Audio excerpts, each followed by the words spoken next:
푸른 영의 해 2월, 태양의 빛이 눈부시게 밝은 아침입니다. 플로라의 글밭에서 6조 단경을 읽고 그 묵상을 소개해 드리겠습니다. 새로운 한 해가 시작되고 다시 한 달여 만에 새로운 한 해를 또 시작하는 것도 매일을 새롭게 살라는 의미인 것 같습니다. 구정 연휴 기간 동안 마음의 성장을 줄 만한 책을 찾다가 열애 출연품도 좋지만 육조 단경에 대해 마음이 무척 이끌려서 펼쳤습니다. 많은 사람들에게 회자되고 너무 유명한 책이고 또 해설서와 강의가 많지만 정작 10년 전에 문자를 해석하는 그런 공부를 한 뒤로 익숙하다 보니까 밀렸던 이 육조 단경이 새로운 책으로 다가왔습니다. 선종의 6대 조사인 해능의 삶과 첫 법문을 열기까지 과정을 너무나 많이 보고 들었기 때문에 음, 그런가? 이랬던 마음에서 갑자기 1300년의 시간이 사라지고 제 자신이 마치 해능이 된 것처럼 책의 행간까지 다 느껴져 왔고 먼지를 털어낸 곳에 보석이 있었구나 라는 감탄을 합니다. 해능이라는 한 사람이 은신해 있던 15년처럼 저도 그렇게 내면이 무르익는 시간을 보냈을 거라고 마음의 희망을 내어봅니다. 왜 육조인지, 왜 육조 단경이라고 불리는지 조금은 알게 된 내용에 대해서 묵상을 하고요. 뒷날에 다시 보기 위해서 글과 녹음을 지금 하고 있습니다. 해능이 황매산으로 가지요. 오조를 만나는 과정은 세상에 너무 많이 알려져 있는데요. 처음으로 해능이라는 한 사람의 모습이 가깝게 다가왔고 1300년이라는 시간이 바람처럼 사라지고 이 순간에 해능이 현존해 있는 것 같습니다. 그 상황들이 지척에서 보는 듯 느껴지는데요. 결코 단박에 이루어진 인물이 아닌 것 같습니다. 금강경의 한 구절에 마음의 전환을 이루어 해능이 황매로 가죠. 책 속에서는 다음은 과정이 없지만 황매로 가서 스승을 만나기 직전에 해능은 마음을 체득하는 시간을 가졌을 것입니다. 낮에는 일을 하고 밤에는 수행자가 읽어주는 경전을 듣습니다.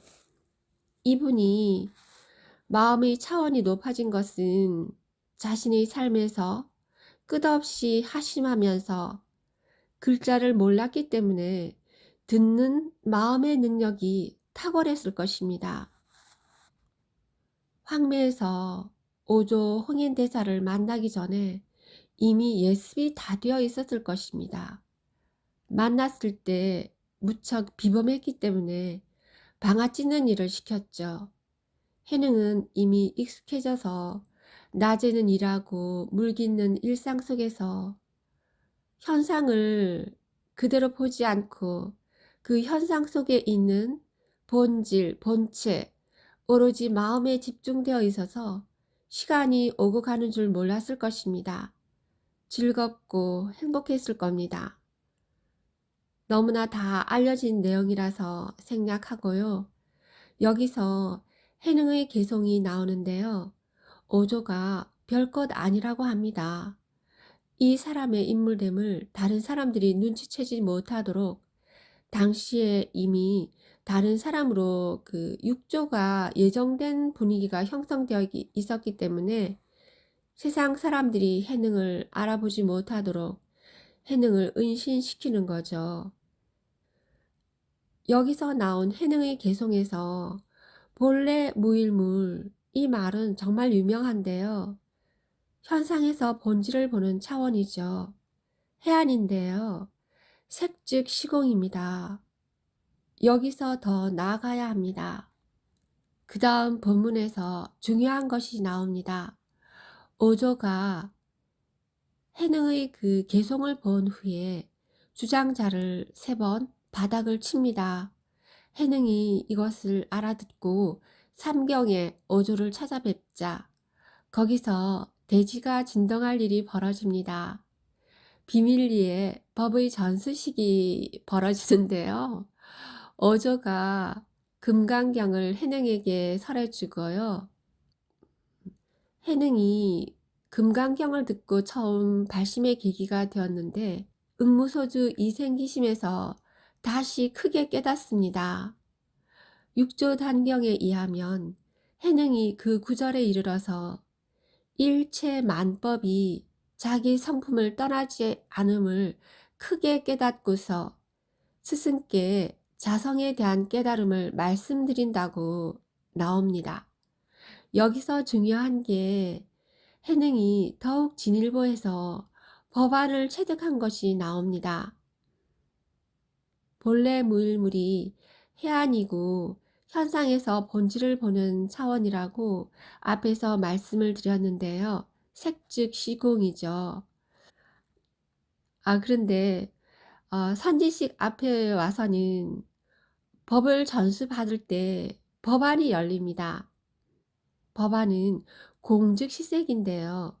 본질의 차원, 불성, 진여에서 현상을 보는 것입니다. 그러니까 현상 하나하나가 다 본질이라는 말입니다.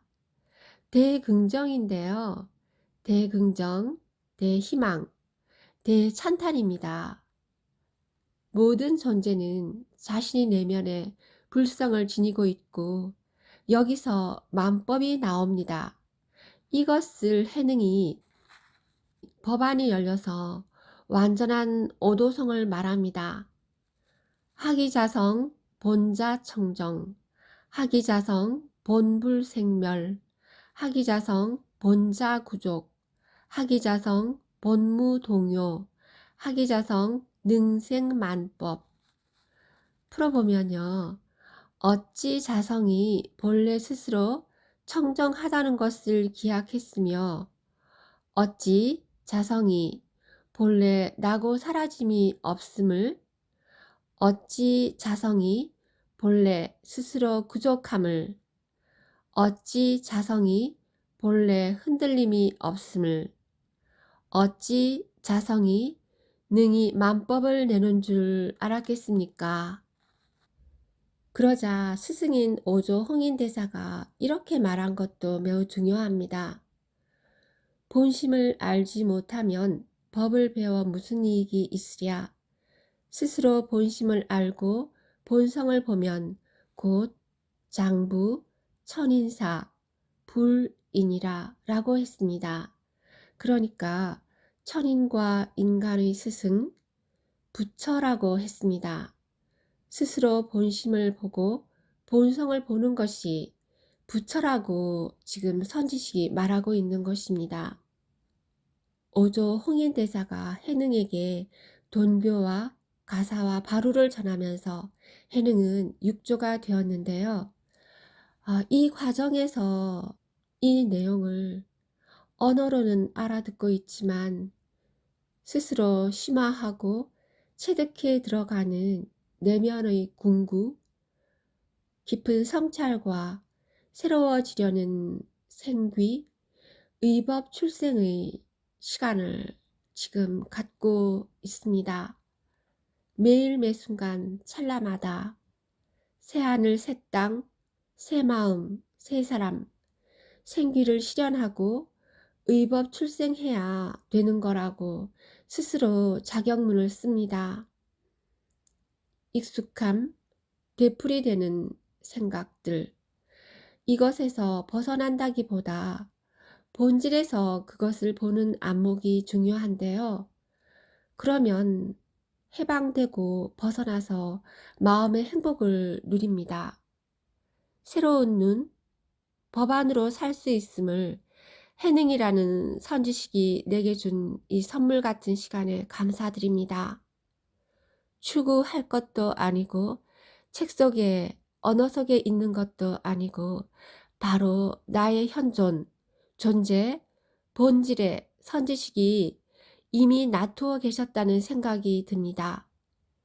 새롭게 대두되고 있는 마음의 선지식, 모구자와 6조 해능 대사에 집중하고 있습니다.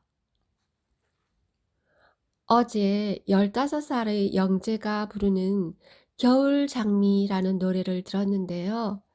3, 40년 전의 노래라고 하는데 오래된 반주에 현대의 한 아이가 부르는 겨울 장미를 들으면서 정말 아름다운 경지를 느꼈거든요.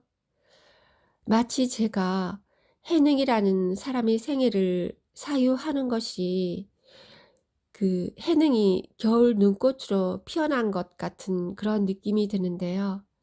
제가 하얀 눈의 세계, 이 아름다운 절대의 경지를 흘낏 들여다보면서 겨울 장미, 겨울 연꽃처럼 육조 해능대사가 오랜 인내와 깊은 사유 속에서 피워 올린 인간의 숭고한 존재, 현존, 불성, 본질을 이렇게 꽃 피웠다고 하는 이 사실이요. 1300년 만에 제게 큰 울림으로 다가온 경이로운 화엄 아침입니다. 글자를 몰랐던 사람, 사바 세계의 한계를 극복하고 대자유인이 되었던 육조 해능대사의 생애를 사유하고 행간의 의미를 보고 육조 단경이 선지식으로 놔두온 이 시간에 감사드립니다. 다음 시간에는 육조 해능선사의 첫 법문과 지금도 회자되는 가르침의 핵심을 소개해 드리겠습니다. 감사합니다. 화엄선제, 화엄플로라.